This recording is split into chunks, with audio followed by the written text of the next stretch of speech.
আসসালামু আলাইকুম ভিউয়ার্স, এই মুহূর্তে ব্রেকিং বিষয় নিয়ে হাজির হলাম। এবার দেশটা যে কোন পথে হারছে তা কোনোভাবে বোঝা যাচ্ছে না। এবার সরকারের কি হবে? কেননা এই ডক্টর ইউনূস তিনি আবার স্পষ্ট করেই নতুন নির্বাচনের দাবি করে বসলেন। সম্প্রতি এই সংকট উত্তরণের জন্য জনগণের ম্যান্ডেট দিয়ে গণতন্ত্রকে ফিরিয়ে আনার জন্য স্বল্প সময়ের মধ্যে নির্বাচনের পক্ষে মত দিয়েছেন। হঠাৎ করে এই কোটা আন্দোলনের বিষয়টি নিয়ে সরকারকে যে বার্তা দিয়ে এই নতুন নির্বাচনের দাবি করলেন সে বিষয় নিয়ে এক্সক্লুসিভ একটি রিপোর্ট আপনাদের মাঝে তুলে ধরব।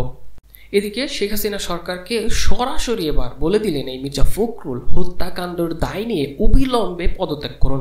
সরকার নিজেদের সন্ত্রাসী কর্মকাণ্ড ও ব্যর্থতা আড়াল করতে নির্বিচারে গ্রেপ্তার করছে। পরিশেষে বিএনপির শহীদউদ্দিন চৌধুরী অ্যানিকে 7 দিনের রিমান্ডেও নেওয়া হয়েছে। আরও কি বিষয় তুলে ধরেছেন এই ফখরুল তা নিয়েও থাকছে বিস্তারিত। সব শেষে আপনাদের মাঝে যে বিষয়টা তুলে ধরবো, এবার ভিপি নূরকে রিমান্ডে যে নির্যাতন করা হয়েছে তার ভয়াবহ তথ্য তুলে ধরেন, সেই নির্যাতনের লোমহর্ষক বর্ণনা। শুধু তাই নয়, এদিকে ডিবি হারুন যেটা বললেন, ডিবি প্রধান যে নূরকে এক নেতা 4 লাখ টাকা দিয়েছে সহিংসতা করার জন্য কোটা আন্দোলনে চলাকালীন সময়ে। এই বিষয়গুলো নিয়ে আরও কি তথ্য দিয়েছে ডিবি হারুন ভিডিওর শেষ অংশে তুলে ধরবো। এতক্ষণ শুনছিলেন শিরোনাম, এবার বিস্তারিত।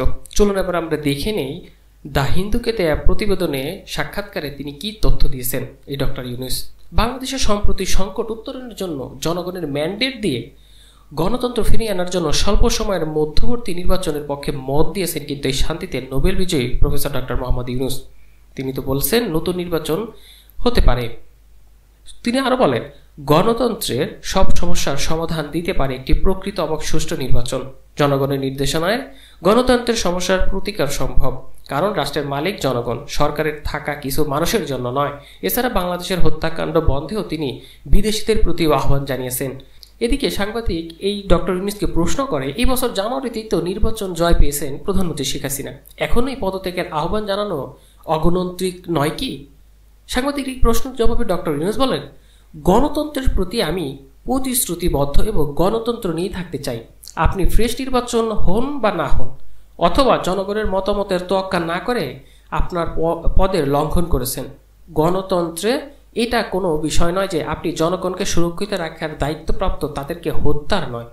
বিরোধী দলের কিছু মানুষকে তুলে নিয়ে যেতে পারেন না যাতে তাকে গ্রেফতার করা যায়।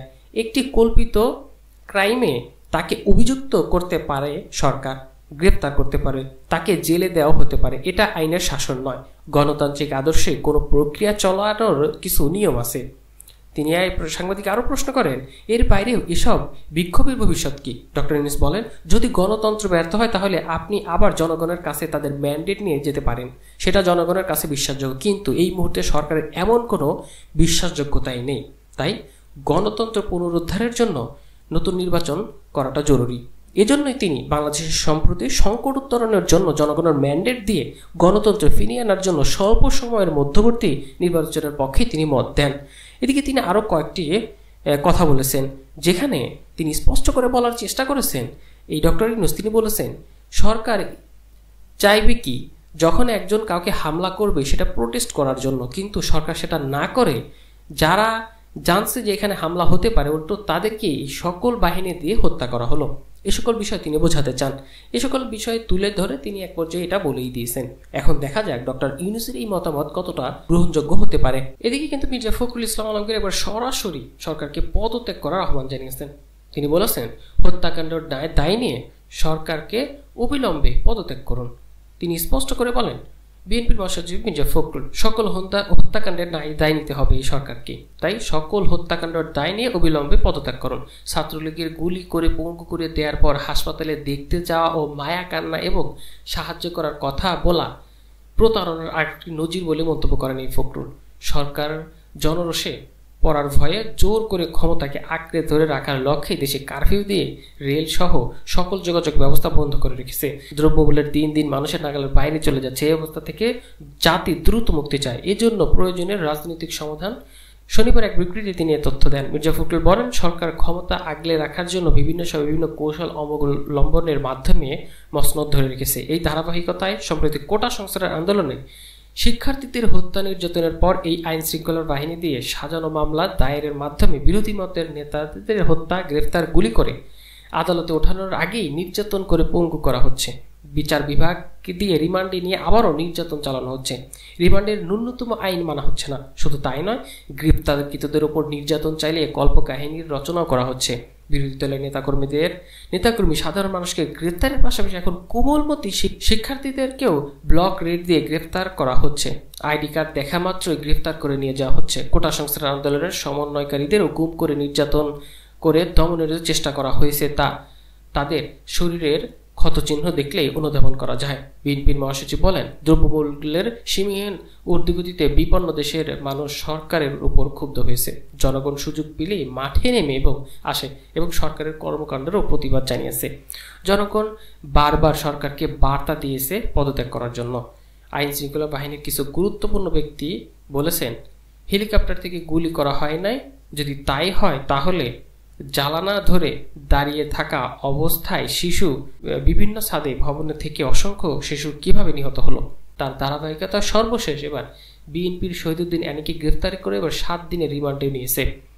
শহীদুদ্দিন চৌধুরী অ্যানির আইনজীবী তিনি বলেন, ঢাকা মহানগর ডিবি পুলিশ শহীদ চৌধুরীকে আদালতে হাজির করে 10 দিনের রিমান্ড আবেদন করে। এ সময় আইনজীবীর রিমান্ডে বাতিল চেয়ে আবেদন করেন। তার আবেদনকে আদালত বাতিল করে। এই ঘটনার সঙ্গে মক্কেলের কোনো জড়িত নেই। তবে তার সেটা না মেনে শহীদুদ্দিন আইনজীবীর কথা না মেনে তাকে 7 দিনের রিমান্ডে দেয়া হয় আদালত তাকে। এদিকে বিএনপির জাতীয় ঐক্যের ডাকে এবার সমর্থন জানিয়েছেন কিন্তু এই অলি।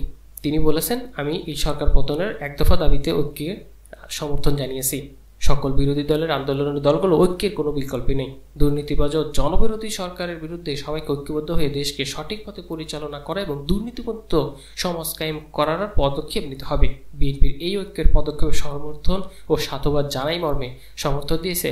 এবং সবশেষে আপনাদের মাঝে তুলে ধরতে যাচ্ছে, ভিপি নূরকে রিমান্ডে নির্যাতন করা হয়েছে, ভয়াবহ নির্যাতন। তার লোমহর্ষক বর্ণনা দিয়েছেন ভিপি নুরুল হক নূরের সহধর্মিণী ডাকসু ভিপি নুরুল হক নূর। কয়েকদিনই তাকে ডিবি পরাজয়ে তুলে নেওয়া হয়েছিল এমন অভিযোগ উঠেছিল।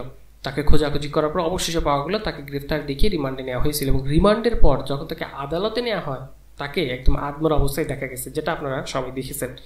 তো সেই বিষয়গুলোই তিনি ভয়াবহভাবে বর্ণনা করছিলেন। এবং তার 2টি বাচ্চা রয়েছে, 2টি এই কোমলমতি বাচ্চাদের নিয়েও অনেক কান্নাকাটি করেও কিন্তু ভিপি নূরকে তিনি ছাড়াতে পারেননি। এ সকল বিষয় তুলে ধরেন এবং সাদা পোশাকে কয়েকজন পুলিশ এসে ঘুমন্ত অবস্থায় তাকে তুলে নিয়ে যাওয়া হয় তার বাচ্চাদের পাশে রেখেই। তার বাচ্চারা ঘুমিয়েছিলেন এবং ভিপি নূরকে তারপরে রিমান্ডে নির্যাতন চালানো হয়, এটাই দাবি করেন। এদিকে নূরকে যে বিষয়টা তুলে ধরলেন ডিবি প্রধান হারো, নূরকে এক নেতা 4 লাখ টাকাও দিয়েছেন। কোটা আন্দোলন চলাকালীন সময় এই ডাকসু ভিপি নুরুল হক নূর একজন নেতা তাকে 4 লাখ টাকা দেন। সেই টাকা কিভাবে কি জন্য খরচ করা হয়েছে সেসব বিষয় জানার চেষ্টা চলছে বলে জানিয়েছে ডিএমপির অতিরিক্ত কমিশনার। সেতু ভবনের হামলার ঘটনার করা মামলা নুরুল হক নূরকে কারাগারে পাঠিয়েছে আদালত। 5 দিনের রিমান্ড শেষে নুরুল হক নূরকে আদালতে হাজির করে পুলিশ।